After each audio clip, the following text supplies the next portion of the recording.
Mas Adi. Yap. Ex Naf. Apa kabar Mas? Baik, alhamdulillah. Aduh, ini senang sekali nih didatengin sama, kalau buat gue sih Mas Adi living legend. Living legend. Karena jujur The Massive itu tumbuh juga dengan lagu-lagunya Naf. Apalagi kalau Massivers yang ngikutin The Massive dari awal pasti tahu kalau ada satu lagunya Naf yang bener-bener bikin kita jadi ditengok sama banyak orang. Yep. Waktu itu kita ikut festival, kita bawain salah satu lagu Naf yang berjudul Akhirnya Ku Menemukanmu. Sampai akhirnya ada satu festival tingkat nasional. Ternyata ada, kan waktu itu Rising Star ya? Rising Star. Ada Naf, ada Samsons, ada Ungu, ada siapa lagi ya? Itu aja. Itu ya? Yep.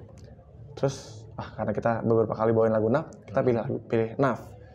Dan ternyata saat itu kan kita memang kebetulan nggak punya biaya untuk rekaman track by track ya. Jadi bikin live aja. Live. Oh, berarti itu live? Live. Tapi rapi banget.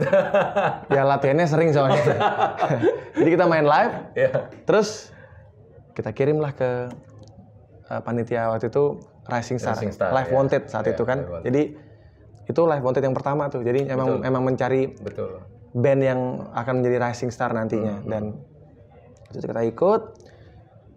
Agak deg-degan karena waktu itu kita melihat kayaknya yang ngirim demo tuh udah bener-bener yang niat banget lah.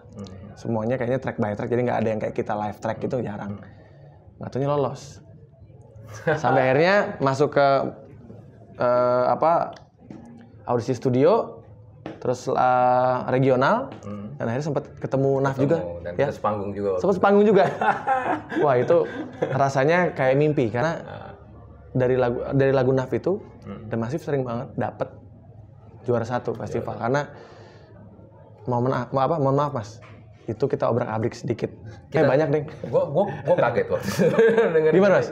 Jadi waktu itu komentarnya gimana setelah dengerin lagu? Iya, jadi waktu itu kan label ngasih tahu, nih salah satu band ngebawain lagu lu, tapi di aransemennya seperti ini. Kita dengerin tuh rame-rame. Oke.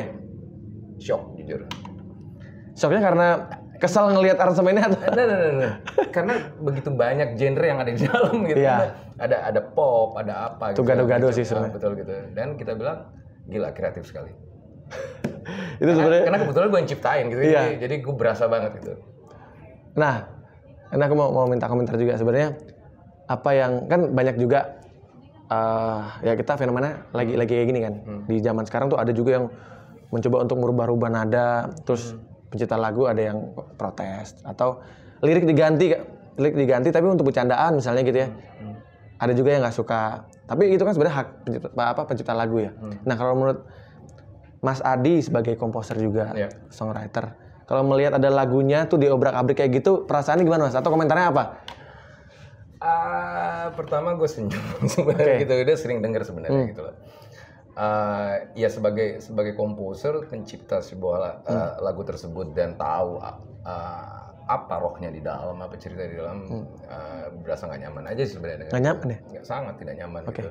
Maksudnya dengan seenak lu harus rubah itu gitu, apalagi tanpa izin segala macam gitu. Tapi gue harus bagaimana gitu.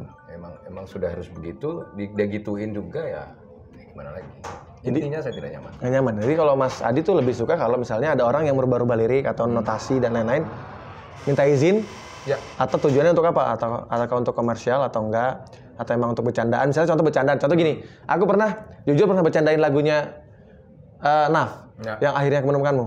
Aku bikin gini, A, B, C, ku belajar membaca.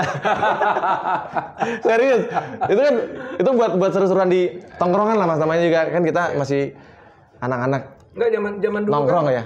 Zaman dulu kan kalau lu bercandain lagu gua kan tidak ada medianya gitu loh. Ya kan gitu. Nggak ada YouTube, nggak ada apa. Sekarang kan apa-apa di-upload. Apa-apa dibikin gitu loh. Jadi beda dong. Beda waktu lu bercandain lagu gua sama beda yang sekarang yang bercandain gitu. Karena ujung-ujungnya mereka komersil kan.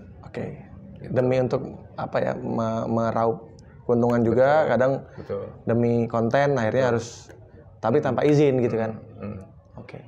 Tapi kalau mau sekarang kan banyak yang nanya, nge-DM langsung, Mas mau cover, mau apa segala macam. Jujur gue udah bikin konten di situ di Adiktif itu bahwa gue ikhlas kalian mengcover lagu gue tanpa harus berizin lagi.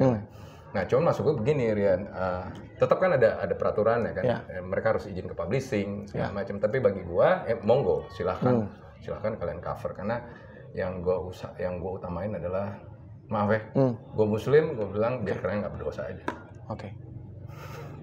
Gitu. itu cukup berat sih kalau udah kayak gitu ya. Jadi karena mereka menikmati kan hasil dari situ dan tidak izin sama gua gitu loh. Apa yang ada terjadi kemarin ada beberapa YouTuber yang mengcover dan sampai heboh gitu dengan lagu jutaan gitu kan. Akhirnya aku menemukanmu. Kita tahu lah siapa orangnya gitu. Mereka menikmati itu kan. Tapi tidak ada share. Tidak ada share ke saya waktu itu. Gitu. Jadi akhirnya gue bilang gini, daripada lu berdosa gue izinin. Gue selamatkan mereka dari itu.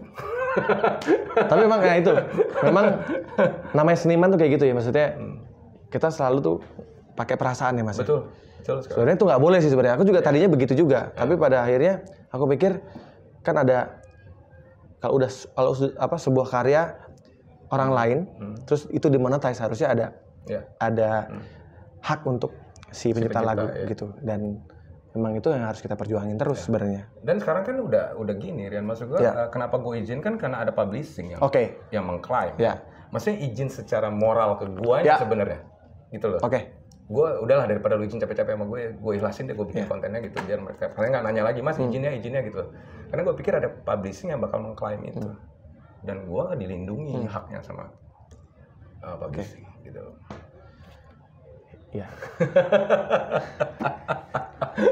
Seru. Memang ini PR kita semua sih Mas, PR industri juga. Betul. Gimana caranya bisa mensejahterakan si seniman atau musisi ya. Karena ya kalau kita bandingin sama negara di tetangga lah gitu, tetangga kayaknya kita cukup ketinggalan juga.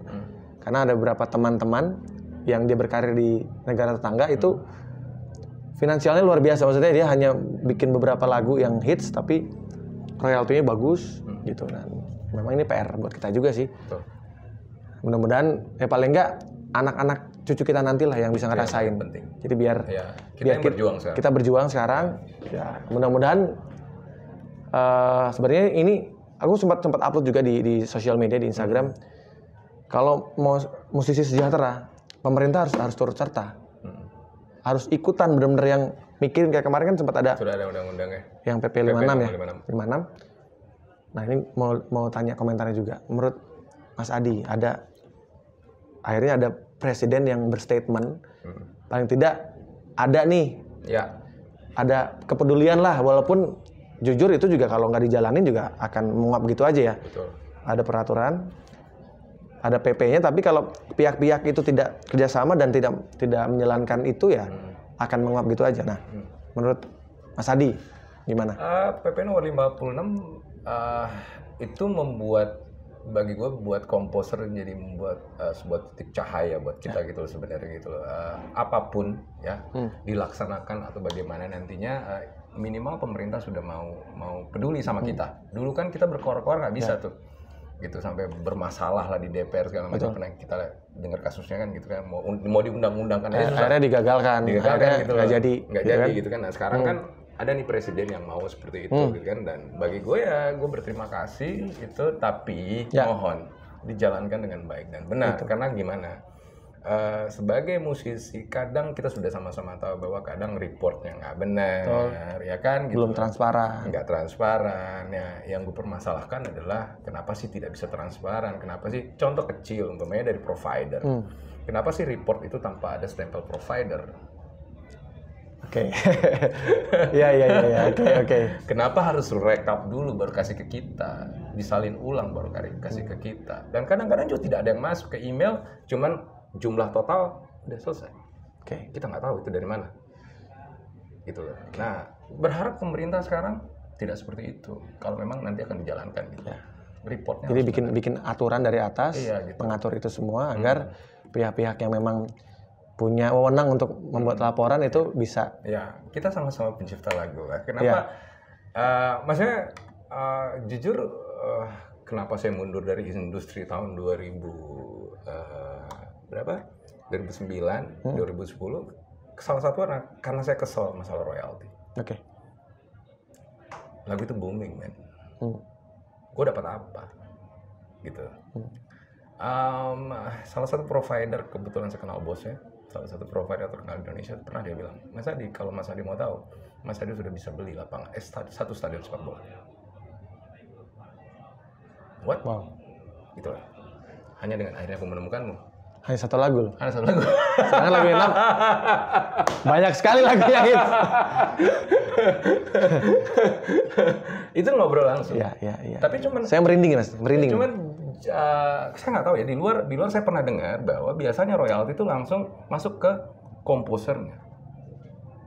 Yang saya tahu, yang saya dapat dari beberapa provider waktu tahun-tahun itu langsung masuk ke si komposer, bukan ke label dulu. Oke. Kenapa itu terjadi hal yang kita sama-sama tidak senang pada akhirnya, turun duit, royalti keluar tapi tidak stempel provider karena masuk ke label dulu. Menurut mereka bahwa harusnya masuk ke komposer langsung. Tapi permintaannya katanya harus masuk ke label dulu.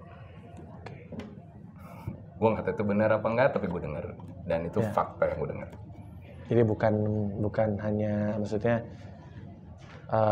gosip ya, tapi memang Mas langsung cross check. Langsung dengar dari orang provider. Terus Mas kita bisa lihat ya, beberapa artis di luar negeri keluarin satu single atau album, cuman satu album, mereka sudah bisa beli satu gunung. Pulau. Ya. Kita beralbum, berhits. Ya. Lapangan bola. Nggak kan lapangan bola. Paling rumah berapa ratus meter gitu ya. Nah itu yang sempat komplain sebenarnya. Kenapa gue juga mundur dari label waktu itu. Ya makanya memang ini menjadi PR kita semua, Mas. Maksudnya ya banyak sekali musisi-musisi yang pernah berjaya di eranya, tapi akhirnya pada masa tua harus ketika sakit dia harus menggalang dana. Betul. Kesannya tuh musisi tuh kayak susah banget itu loh. Padahal kan maksudnya gimana ya? Lagu-lagunya dipakai sama banyak orang. Dalam situasi apapun didengerin sama banyak orang. Tapi ketika kita lihat kondisinya di akhir hayatnya harus sakit, harus meninggal dalam keadaan yang kekurangan. Itu banyak sekali. Jujur aku juga pengen ini bisa berubah gitu. Maksudnya gimana sih caranya nih untuk bisa si musisi bisa benar-benar sejahtera karena karyanya. Kalau banyak juga yang ada alasan memang si musisi tersebut nggak bisa memanage uangnya gitu-gitu. Atau hidupnya foya-foya dan lain-lain. Ada juga yang begitu. Tapi harusnya kan kasarnya nih mau dia hidupnya foya-foya harusnya dia tetap terus sejahtera gitu. Karena kan royalti itu kan terus harusnya kan bisa menghidupi. Ini memang ya ini PR kita semua karena mudah-mudahan ini nggak berlanjut sampai anak cucu kita. Kita pengennya sih ini sampai di sini anak cucu kita bisa menikmati apa yang kita sudah lakukan selama ini untuk industri ya. Ya mudah-mudahan ini didengar ya sama yang paling atas ya. Karena ini sebenarnya jeritan ini kan sebenarnya bukan hanya 1-2 orang. Banyak. Tapi memang belum banyak yang berani ngomong gitu kan. Tapi ya memang di era sekarang memang harus ada yang seperti Mas Adi tadi bilang ya. Mas Adi bilang tadi itu adalah fakta gitu. Yang harusnya ini harus menjadi satu hal yang dipikirin banget. Ya, kalau menurut gue sih harusnya kita pelaku industri, label juga pelaku industri, mulai dari sekarang harus mau berubah gitu loh. Dalam artian ya susah juga kalau kita bilang yang hak ya berikanlah haknya gitu, jangan nggak usah di aneh-anehin deh gitu. Karena jujur kalau saya kontrak dengan label, saya nggak peduli dengan angka yang ada di dalam. Kenapa? Karena gue tahu itu bakal bohong.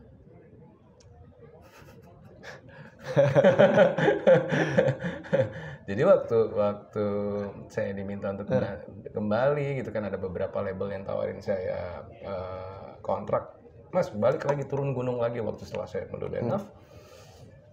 Gue bilang oke, tapi kasih saya hak penuh menggarap artnya.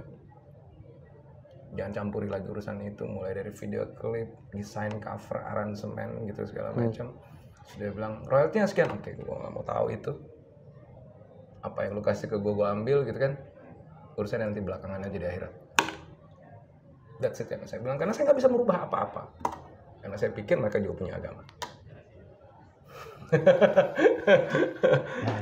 Jadi cara saya berjuang seperti itu gitu loh. Mudah-mudahan tersentuh. Amin. Oke, Mas Adi tadi cukup emosional ya, maksudnya dengan apa yang sudah Mas Adi rasain selama ini. Yang Mas pengen tuh gimana sih sebenarnya industri ini? Bisnis saya tahu. Saya juga pelaku bisnis gitu. Ada persentase, oke, nggak ada masalah gitu. Cuman jujurlah untuk urusan persentase. Jujurlah untuk urusan masalah duit segala macam, karena itu sensitif gitu loh. Ada hak ada hak artis, ada hak komposer yang memang haknya untuk diberikan, bukan tiba-tiba kok cuma segini. Kita berasa kok itu, kita punya feeling kok, ngetop booming gue cuma dapat segini, kita berasa sekali. Jadi bagi saya kalau industri musik ini sudah mulai jujur, saya rasa kita semua musisi bisa jadikan musik ini jadi pegangan buat hidup, sandaran buat kita hidup.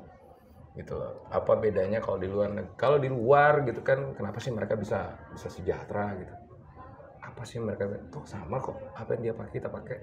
Ya kan gitu. Kita berkarya, dia juga berkarya, dia punya label, kita punya label gitu.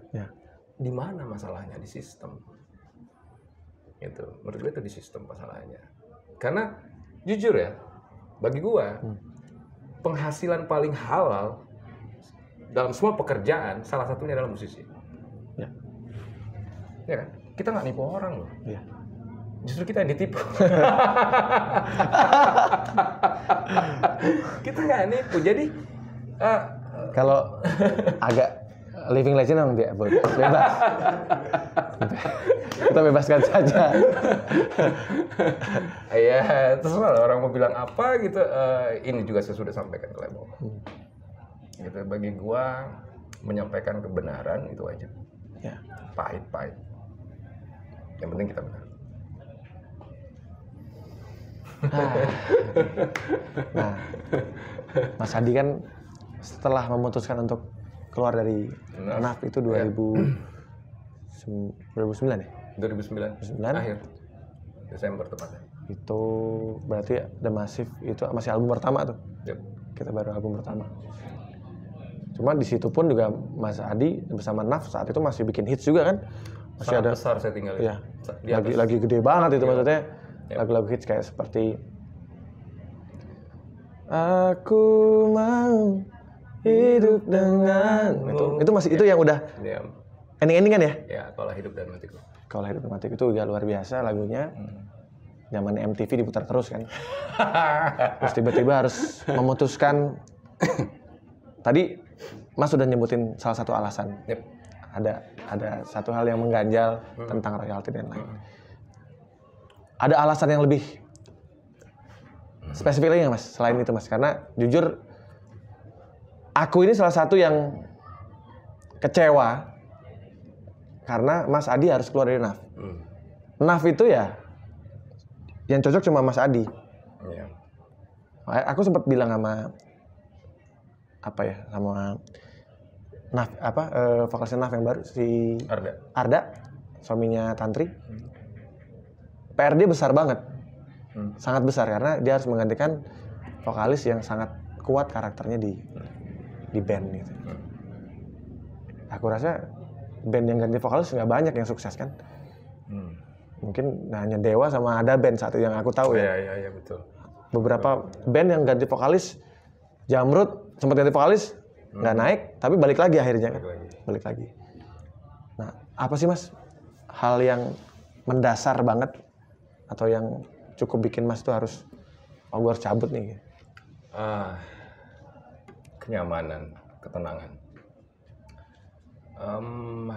Gue berangkat dari tanah Makassar, merantau ke Bandung. Tujuannya sebenarnya sekolah waktu itu. Cuman tiba-tiba gue kenal musik.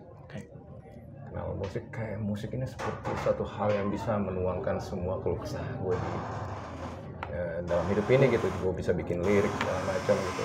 Dan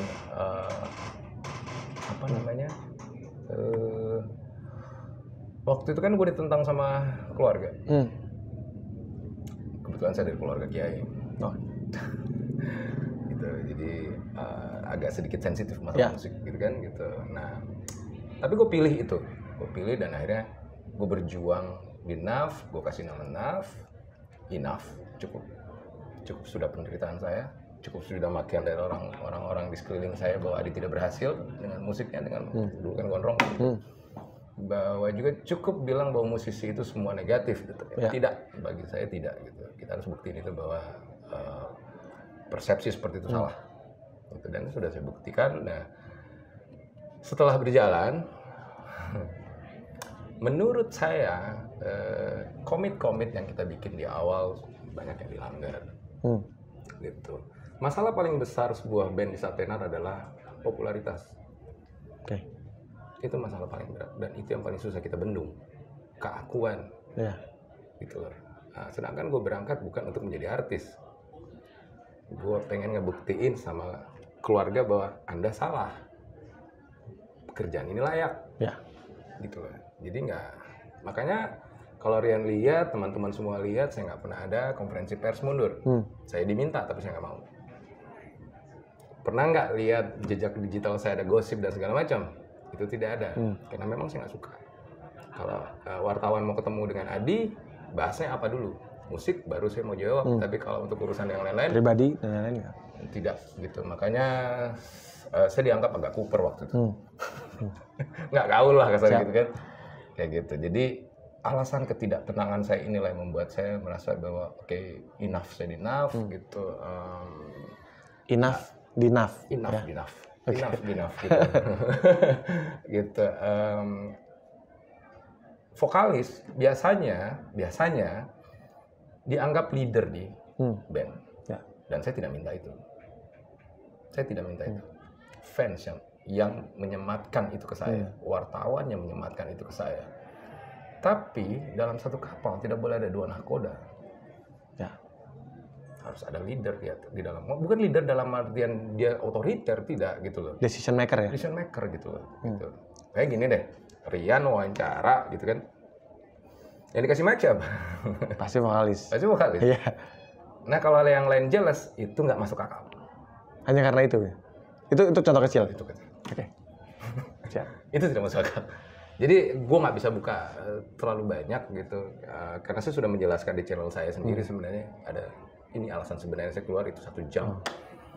Dan itu semua saya buka semuanya habis-habisan. Walaupun masih ada beberapa yang saya tutupin karena bagi saya itu tidak pantas untuk saya buka.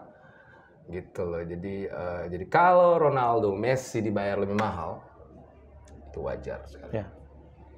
Tapi kalau kita tidak punya penjaga gawang, kita bobol. Jadi pahami peran masing-masing. Kalau saya kebalik, Mas. Kalau anak-anak malah senang kalau saya disuruh interview terus, mereka gaji buta kan. Nah itu keren kan. Kalau Wahyu apalagi drummer itu tau-tau melipir itu. Wah, temenin gue lu. Tau-tau ngelipir. Kalau anak-anak malah senang. Kalau di Mas itu memang kebetulan kita punya peran masing-masing. Kayak kemarin ada yang sempat nyinyir lah. Nyinyir kan, aku sempat upload di sosial media di Instagram. Kayak lu harusnya kayak ini dong, kayak band ini dong. Yang nggak produktif lu buang gitu. Aku jawab gini, The Massive itu punya peran masing-masing. Jadi sekarang pun kita sudah bikin perusahaan bareng-bareng gitu. Jadi memang kelihatannya kayaknya Rian terus gitu yang jadi ngomong, tapi masing-masing punya peran gitu. Dan ya untungnya mereka teman-teman sampai sekarang kita udah 18 tahun ya bareng-bareng. Ya alhamdulillah masih begini-gini aja, masih pengen bikin lagu dan alhamdulillah masih sangat solid. Makanya kalau tadi dengar salah satu alasan itu kan hal yang kecil ya, sebagian kecil lah. Makanya aku bilang, wah kalau di Masif malah mereka senang kalau saya disodorin mic terus. Jadi saya harus ngomong kan, tapi pada akhirnya lama-lama aku juga malah ngasih ke teman-teman. Tapi ada satu hal yang gue harus jelasin juga sebenarnya. Jadi biar tidak terlalu gimana, beritanya tidak gimana. Gitu. Maksudnya waktu saya menyatakan diri mau mundur, label menolak keras. Oke. Ya kan? Gitu. Label menolak keras. Malah ada omongan begini. Gimana kalau yang lain yang keluar? Dibalik. Gue bilang tidak. Gue yang mundur. Gitu loh. Ya kenapa? Ya saya yang punya keputusan kok. Kenapa mesti yang lain jadi korban? Gitu. Biarkan mereka yang berangkat. Gitu loh. Intinya saya meninggalkan Naf tidak dalam keadaan terpuruk. Sangat besar namanya. Dengan lagu terakhir Bila Nanti Kau Milikku. Temani aku. Itu setelah saya sakit tipes. Jadi saya sakit tipes 1 bulan, terus bikin album terakhir Senandung Hati dan Jiwa di salah satu stasiun TV di Indonesia swasta, itu akustik version. Dan memang saya minta itu tanda saya mundur dari Naf. Itu jadi sementara saya sakit tuh saya berpikir apa yang harus saya bikin supaya meninggalkan sesuatu yang baik. Gitu loh. Dan saya minta sama label bikin itu. Gitu dah. Permintaan yang menurut saya untuk stay itu untuk mengeluarkan yang lain tuh nggak benar dan tidak baik menurut saya gitu. Jadi bagi saya pemimpin yang baik di saat kapalnya mau oleng, dia yang harus tenggelam. Dan gue ambil keputusan itu. Biarkan yang lain dengan skoci berangkat. Biar gue tenggelam sama kapal gue.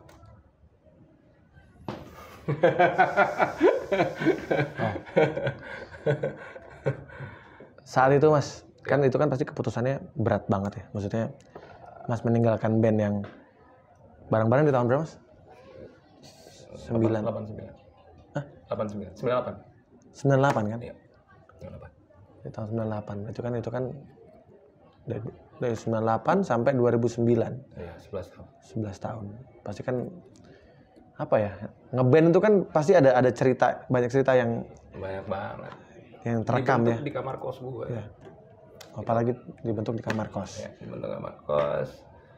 Saya sendiri yang memilih player-playernya untuk saya seleksi waktu itu. Cari teman, siapa nih yang pemain bass, siapa nih pemain drum, siapa nih segala macam. Seleksi, terus nginep di rumah sama-sama, makan bareng dengan kondisi anak kos, ya dikirimin juga gak cukup kadang-kadang gitu. Makan kadang gue makan kerupuk sama anak-anak. Sedih.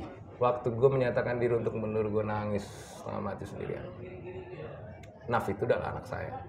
Dia lahir dari perut saya kalau saya seorang perempuan. Gitu. Tapi saya harus lepaskan. Karena bagi saya hidup adalah pilihan. Pahit saya ambil. Banyak yang bilang, lu gak akan jadi apa-apa setelah itu. Tanpa Naf lu gak akan jadi apa-apa. Saya bilang enggak. Itu salah besar. Pilihan hidup adalah ketenangan. Hidup tenang itu lebih nyaman ketimbang saya harus memikirkan hal-hal yang bikin saya tidak nyaman. Gue bergelimang duit tapi gue nggak tenang ngapain. Dan sampai hari ini, alhamdulillah gue ketemu lu. Tenggelam kapal gue. Saya rasa tidak. Ya. Masih produktif. Ya. Masih bisa berkarya. Makanya saya bilang, bukan nama, karya. Bukan nama band, bukan nama siapa gitu, tapi karyamu. Karena bagi saya seorang musisi, bukan masalah popularitas yang dia cari. Seniman itu pengen karyanya dihargai, pengen karyanya yang dikenal, bukan mukanya, bukan bandnya dan segala macam. Dan alhamdulillah anak-anak muda umur 20 tahun, 19 tahun sampai hari ini masih kenal lagu saya. Ya kan gitu, mereka bawain lagu wajib di wedding. Hampir semua wedding lagu saya dibuatnya gitu. Dan gue pikir Tuhan Maha Besar. Gitu. Jadi ya yang di atas patokan saya. Jadi Mas Adi setelah memutuskan keluar merasa lebih tenang hidupnya? Sangat tenang, tidak punya beban sama sekali. Orang bilang bahwa finansial itu akan merubah, tapi bagi saya ya Tuhan sudah kasih saya cukup kok, gitu, sangat cukup malah gitu. Dan royalti kan masih ngalir. Mau saya keluar ada di NAF tidak ada di NAF, royalti tetap ngalir. Gitu. Dan saya masih terima itu, gitu kan. Kita kan punya keran banyak. Ada publishing, ada LMK. Kita punya keran banyak. Nah, untungnya Tuhan memberikan sebagian lirik indahnya ke tangan saya untuk saya tulis dan sebuah lagu. Dan jadi lagu dan mengalir lah royalti itu. Dan saya bilang lagi bahwa saya tidak akan mengerjakan pekerjaan lain karena bagi saya musisi adalah salah satu penghasilan yang paling halal di muka bumi. Dan saya hargai itu sampai hari ini. Jadi sekarang selain bermusik ada saya punya studio rekaman. Rekaman. Kadang di Bandung berarti ya? Di Bandung saya kebetulan ada beberapa musisi yang saya produseri dulu gitu kan. Saya nggak perlu sebut namanya, sempat ngetop juga. Siap. Gitu. Terus saya kadang memberi semacam memberi coaching klinik ke teman-teman anak di Bandung. Apa itu industri, apa itu karya. Jadi bagi saya sekarang adalah berbagi. Nggak perlu saya tutupin, saya harus bagi saya apa yang saya bisa kasih ke mereka gitu. Terus ya ada bisnis kecil-kecilan di Makassar segala macam gitu. Ya alhamdulillah sampai hari ini masih survive dan saya masih happy sampai hari ini. Alhamdulillah kita ketemu lagi ya setelah sekian lama. Betul, gitu. Kemarin juga kok Mas masih nyimpen nomorku ya kemarin ya? Masih ya? Iya. Aku malah udah hilang nomornya Mas Adi. Ketemunya waktu di bandara, ingat? Di bandara, benar. Betul. Alhamdulillah bisa silaturahmi sama Mas Adi lagi. Mas, kemarin kita sempat komunikasi lagi, terus Mas Adi telepon. Aku memang alhamdulillah memang niatnya gitu Mas. Pengen, aku pernah ngobrol panjang sama almarhum Glenn Fredly. Gimana caranya musisi itu bisa saling endorse. Musisi endorse musisi, karena kalau kita bisa saling endorse, ekosistem ini akan sehat. Betul. Jadi makanya kemarin pas Mas Adi bilang gitu, yuk siap support, walaupun agak telat ngirim videonya ya, karena aku lagi di Solo kemarin kan. Dan akhirnya kita ketemu hari ini. Aku senang karena Mas Adi tetap bikin karya dan karyanya juga untuk pertama kali bikin karya yang temanya ketuhanan ya. Religi. Garis Waktu judulnya. Garis Waktu. Kenapa setelah berapa 20 tahun? Baru bikin Garis Waktu? Bagi saya lagu religi itu adalah bahasa manusia dengan Tuhannya. Waktu Naf lagi hebat, berkali-kali saya ditawarin untuk bikin itu, tapi gue rasa itu aji mumpung, gue nggak mau. Gue cukup idealis waktu itu, sampai sayang Naf lagi booming bla bla. Terus gue pikir gini, yang ciptain lagu kan gue. Nanti kalau gue ngomong tentang ABCD, tentang agama, terus kita masih melakukan hal-hal yang tidak layak untuk kita lakukan sebagai Muslim, Tuhan marah gitu. Bagi gue, ya kan gitu. Saya pengen mencontoh almarhum Dito Rolis. Hijrah, bikin lagu religi, kelakuannya religi. Gitu. Ya biar bagaimana, maaf, saya pernah berada di zona itu, saya berada di lingkungan itu, banyak yang bikin lagu religi, tapi gue ngeliat kelakuannya, gitu. Saya takut sekali bikin lagu religi, sangat takut. Sampai saya harus berkomunikasi dengan bokap kemudian pemimpin salah satu yayasan di Makassar, gitu, yayasan keagamaan, punya pesantren segala macam. Itu komunikasi terus, apa yang harus saya bikin gitu. Perbaiki dirimu, kata dia. Ini bahasamu dengan Tuhan, komunikasimu dengan Tuhan. Dan lagu religi ini memang saya nggak sengaja bikin malah. Tiba-tiba 3 hari sebelum puasa, naik ke studio dengan seperti biasanya, ambil gitar, kok tiba-tiba ada notasi terlintas. Gitu. Kok tiba-tiba ada lirik yang begitu mudahnya keluar dari mulut gitu. Tulislah gitu. Dan di situ kan ada ayat tentang kematian, bahwa setiap manusia akan merasakan kematian. Nah itu juga saya konsultasi sama bokap juga, gitu. Terus saya juga belajar tajwidnya. Kebetulan saya juara MTQ, Jadi saya cukup alhamdulillah cara tajwid membaca Al-Qur'annya dengan baik dan benar gitu. Jadi saya takut salah. Apa-apa itu setiap lirik saya takut salah. Akhirnya jadilah lagu itu. Nah, yang ajaibnya adalah lagu itu digarap oleh 3 agama dan 3 ras. Satu teman saya yang tadi dia Buddha, engineer saya, ngebantuin saya di musik juga, dia lulusan UPI. Satu lagi Kristiani, dia vokal choir segala macam gitu. Saya Muslim, tapi gila kita bisa bikin satu lagu bersama-sama gitu. Gitu ya. Banyak yang bilang nggak boleh ini kafir, enggak lah, musik nggak bicara begitu. Karena bagi saya lagu religi semua orang bisa dengar kok, semua agama bisa dengar. Nah, kenapa gue bikin lagu religi? Karena insya Allah saya mulai siap sekarang. Gitu. Memperbaiki diri. Iya. Wah, memang ya bikin lagu religi memang itu pertanggungjawaban cukup besar ya, Mas. Aku pun juga disuruh bikin lagu itu juga nggak bisa langsung gitu. Kalau emang nggak bisa gitu.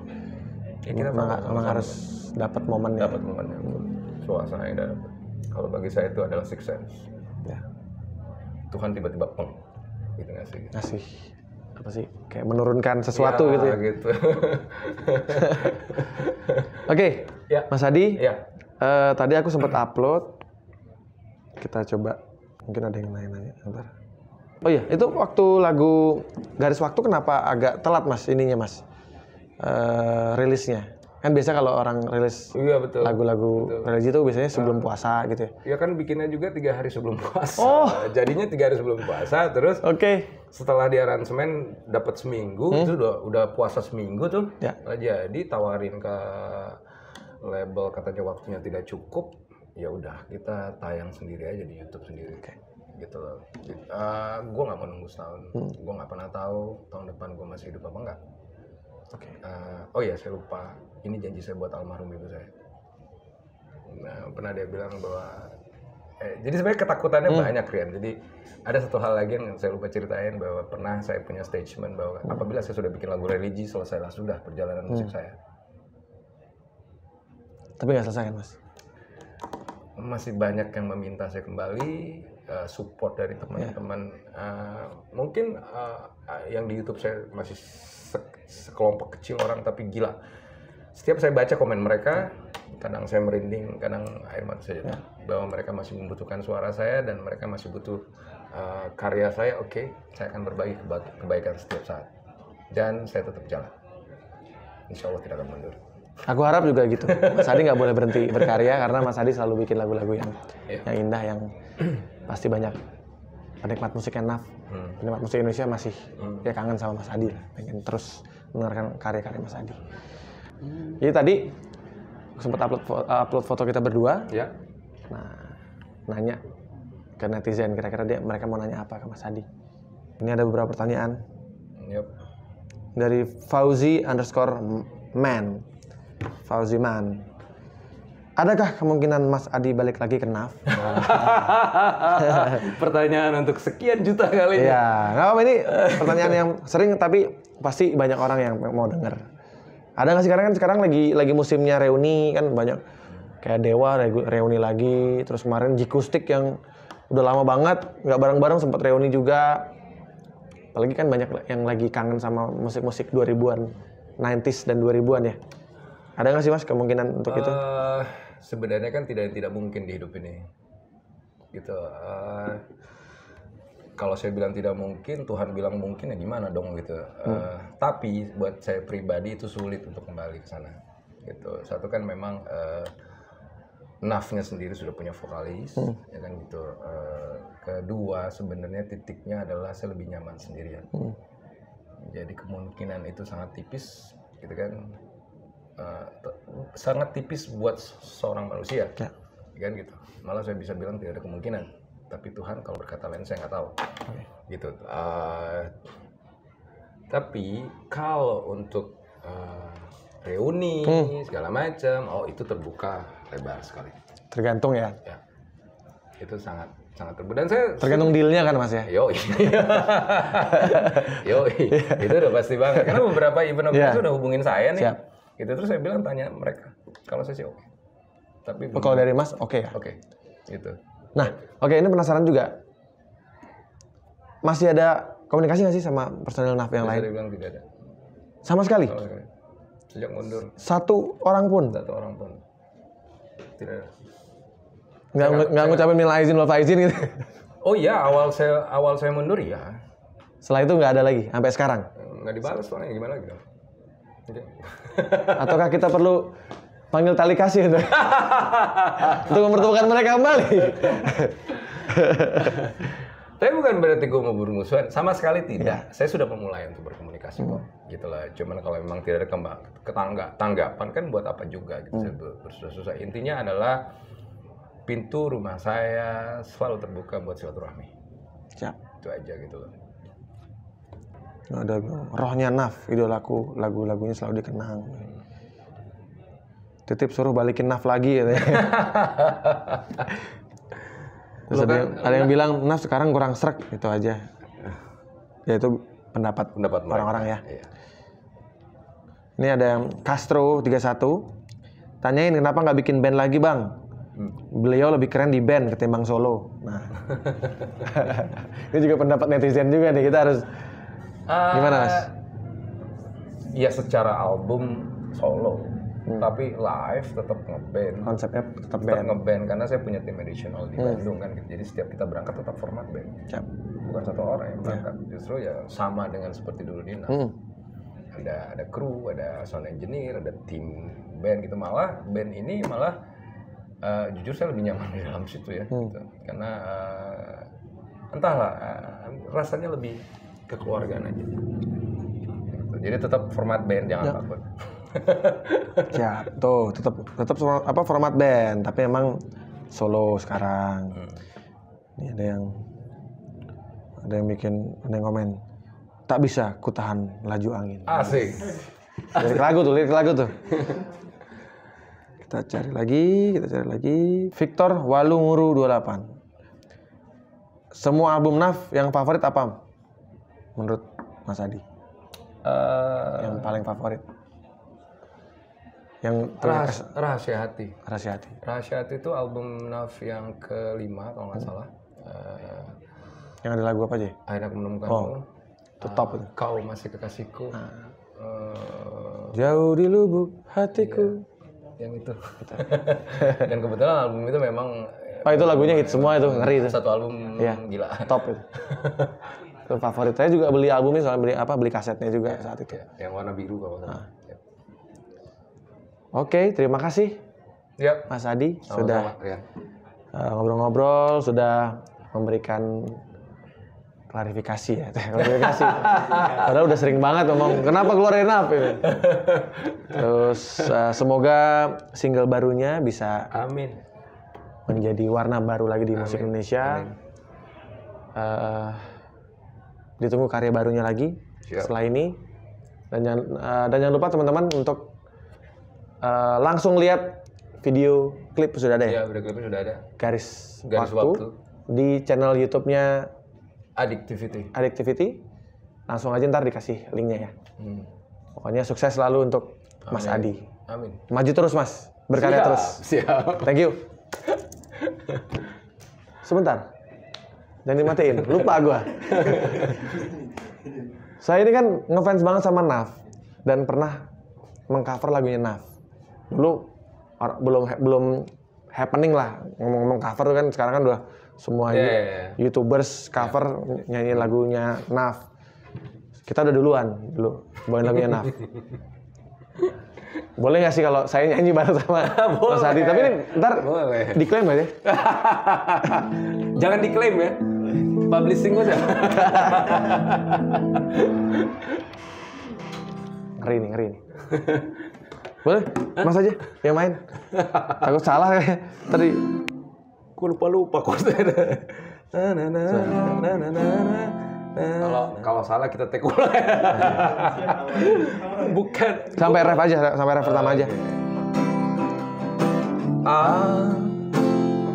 Akhir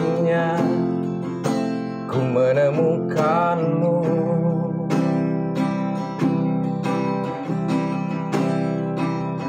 Saat hati ini mulai merapuh. Benar gak? Go. Akhirnya ku menemukanmu.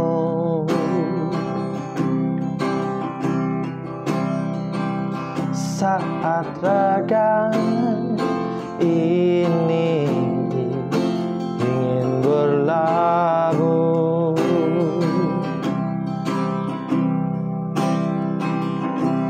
ku berharap engkaulah jawaban segala risau hatiku, dan biarkan diriku mencintaimu hingga ujung usiaku. Jika nanti ku sanding dirimu, miliki aku dengan segala kelemahanku. Bila nanti engkau di sampingku, jangan pernah letih untuk mencintaiku. Jika nanti ku sanding dirimu, miliki aku dengan segala kelemahanku. Dan bila nanti engkau di sampingku, jangan pernah letih untuk mencintaiku.